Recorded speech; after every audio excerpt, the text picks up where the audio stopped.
C plus plus এর Bangla video টিউটোরিয়ালে আপনাদের সবাইকে স্বাগতম। আমি মোহাম্মদ শরীফ চৌধুরী। সো গত পর্বে আমি ফাংশন ওভাররাইডিং নিয়ে আলোচনা করেছিলাম এবং ওখানে বলেছিলাম যে আমি যখন একটা ফাংশন কল করি, সো এই ফাংশনটা কল করার পর সেটা কি করে, প্রথমে ডিরাইভ ক্লাসে চেক করে দেন বেস ক্লাসে যায়। আজকে আমি ইনহেরিটেন্স এন্ড পয়েন্টার এর এগেইন ধাপ, মানে আমি ইনহেরিটেন্স এবং পয়েন্টার নিয়ে আমি আগে আলোচনা করেছিলাম, আজকে তার একটু অ্যাডভান্স নিয়ে আলোচনা করব। সো আমি যে জিনিসটা বলেছিলাম সেটা হলো যে আমি যদি এখন এখানে পয়েন্টার ডিক্লেয়ার করি,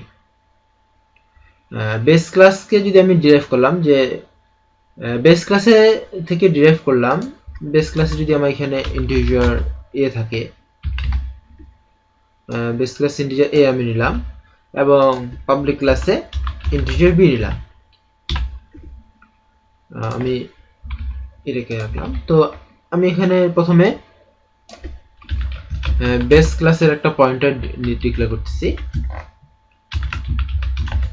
বেস পয়েন্টার বি ডিক্লেয়ার করলাম এবং এরপর আমি ডিরাইভ ক্লাসে একটা অবজেক্ট ডিক্লেয়ার করতেছি, ডিরাইভ অবজেক্ট ডি ধরলাম, করলাম। তারপর এখানে বি ইকুয়াল টু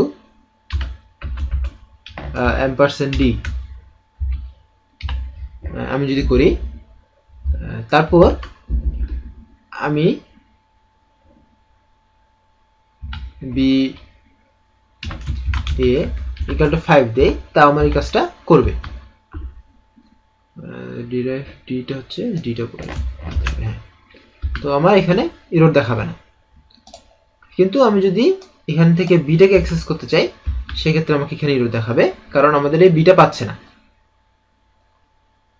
এটাই বলেছিলাম যে বেস ক্লাস থেকে যদি আমি বেস ক্লাসে যদি পয়েন্টার হিসেবে নেই এবং সেখানে যদি আমি ডিরাইভ ক্লাসে অ্যাড্রেসটা রাখি, সেক্ষেত্রে ডিরাইভ ক্লাসে এক্সট্রা যে ফিচারগুলো আছে সেগুলো আমি অ্যাক্সেস করতে পারবো না। এটা আগে বলেছিলাম। এবং তারপর আমি যেটা বলেছিলাম যে একই যদি দুটো ফাংশন থাকে এবং এই ফাংশনে যদি আমি একটাকে কল করি, ডিরাইভ ক্লাসে একটা অবজেক্ট তৈরি করে সেটাকে কল করি, তাহলে ডিরাইভ ক্লাসেরটা প্রিন্ট হবে, বেস ক্লাসেরটা হবে না। কিন্তু আমি যদি পয়েন্টার হিসেবে নেই সেক্ষেত্রে বেস ক্লাসেরটা হবে।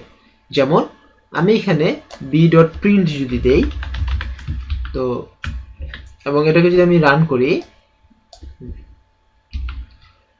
সেক্ষেত্রে আমাকে বেস ক্লাসেরটা প্রিন্ট করবে। আগে ডিরাইভ ক্লাসে যায় কিন্তু এখানে আগে ডিরাইভ ক্লাসেরটা আসবে না, এখানে বেস ক্লাসেরটা আসবে। সিম্পলি যদি করতে চাই তাহলে আগে ডিরাইভ ক্লাস তারপর বেস ক্লাস, কিন্তু বেস ক্লাসের পয়েন্টার হিসেবে যদি নেই সেক্ষেত্রে আমাকে বেস ক্লাসের যেটা ফাংশনটা আছে সেটা করবে, ডিরাইভ ক্লাসেরটা করবে না। এটা আমি গত পর্বে মিস করে গেছিলাম এবং আমি এটা চেয়েছিলাম যে ফাংশন ওভাররাইডিং এর পরে এই জিনিসটা বলবো, তো আজকে বললাম। সো ধন্যবাদ সবাইকে আমার সাথে থাকার জন্য। দেখা হয় পরের টিউটোরিয়ালে। ধন্যবাদ সবাইকে।